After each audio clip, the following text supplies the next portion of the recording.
Is it possible to get your driver's license in 30 days with a little bit of previous experience?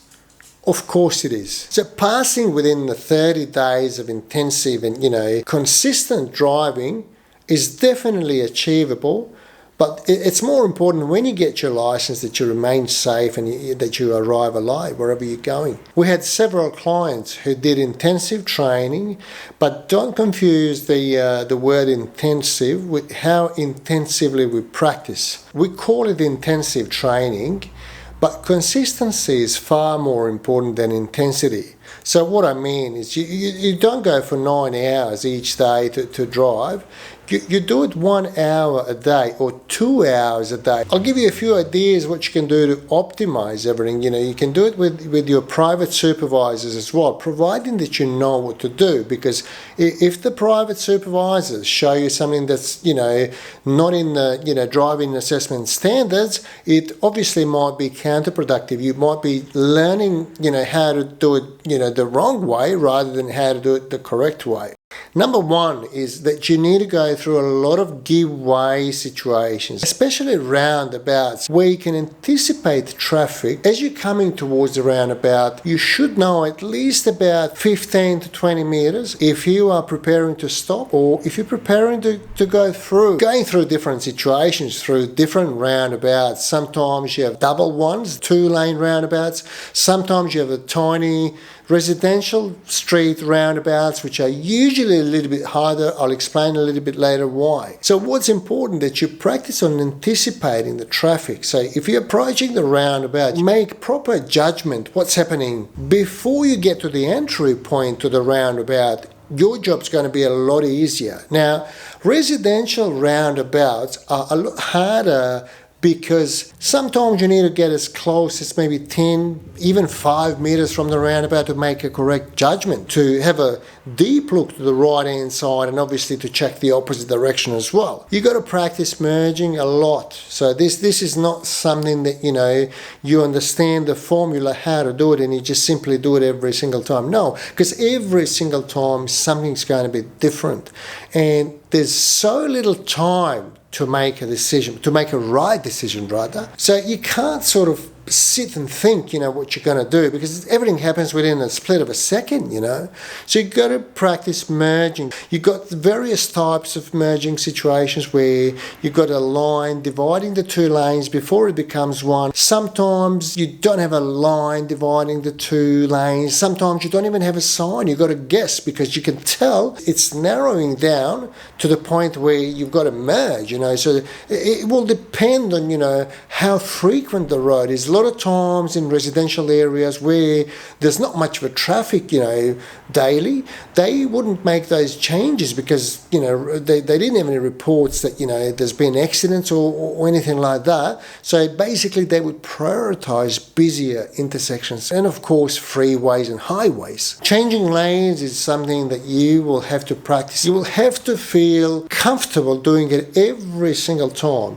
If there's 1% of times that you're uncomfortable, it means that you don't have adequate understanding. Turning right at a major intersection with a single green light without the green arrow. Turning right without a green arrow is probably the most difficult maneuver that, learner drivers report because, no matter how much they practice, they will always feel the pressure when they get into the middle of the intersection, when the light changes to amber and when they have to judge whether there's, cars still proceeding or slowing down to stop.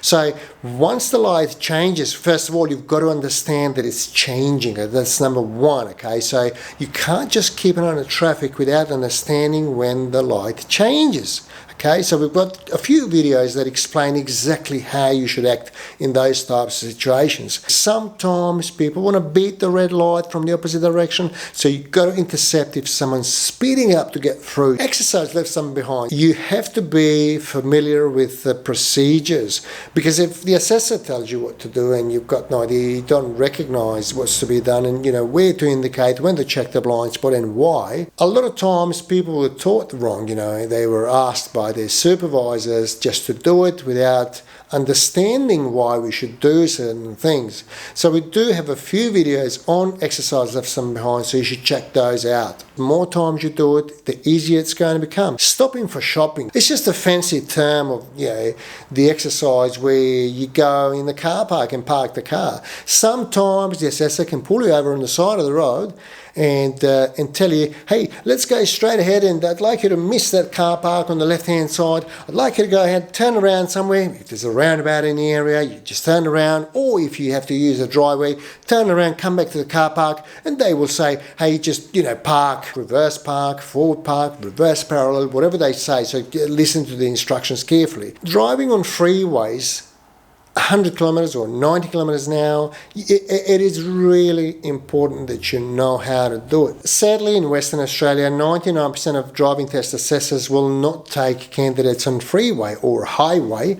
So we urge you to do a lot of practice on freeways and highways at high speed, to merge, to change lanes, to have proper understanding what you can and can't do. So I cannot stress enough how important it is, despite the fact that you are probably not going to go on freeway when you're doing your driving assessment. Midland, they do take you on Roy Highway, usually towards the end of a driving assessment, not for too long. And West Perth, sometimes they do it. Lastly, night driving. You are not going to get tested when you do your night driving, but look, when you get your license, of course you're going to be allowed to drive at night, which I'm sure everyone will at some stage.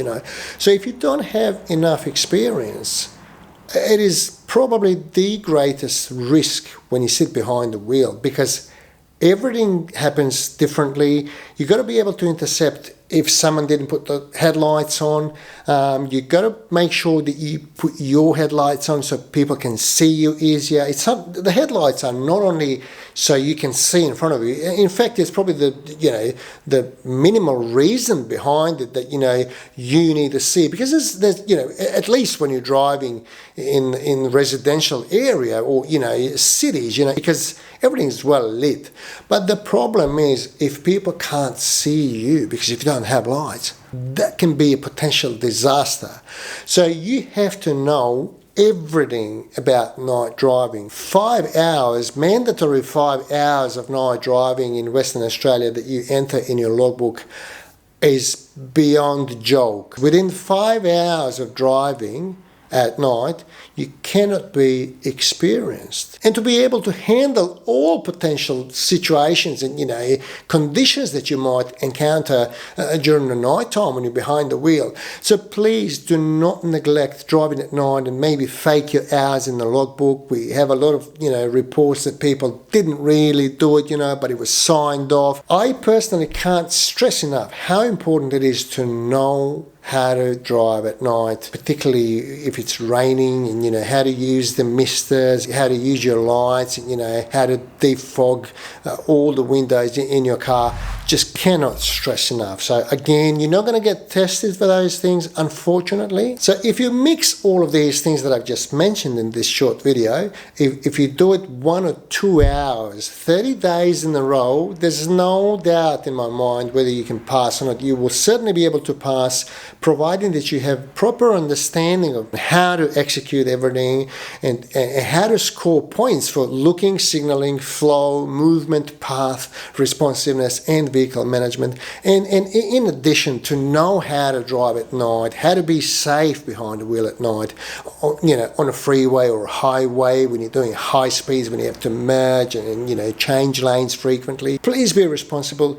Do a little bit more than necessary if you can. So again, I can't stress enough how important it is that you drive at night, that you drive at high speeds. You can exceed the number of required hours. 5 hours is nothing. It is not adequate amount of time that somebody just receives a license and can go on a highway in the middle of the winter without street lights. I can't stress enough how important it is. So passing within the 30 days of intensive and consistent driving is definitely achievable, But it's more important when you get your license that you remain safe and that you arrive alive wherever you're going. Thank you for watching, and I'll see you in the next video.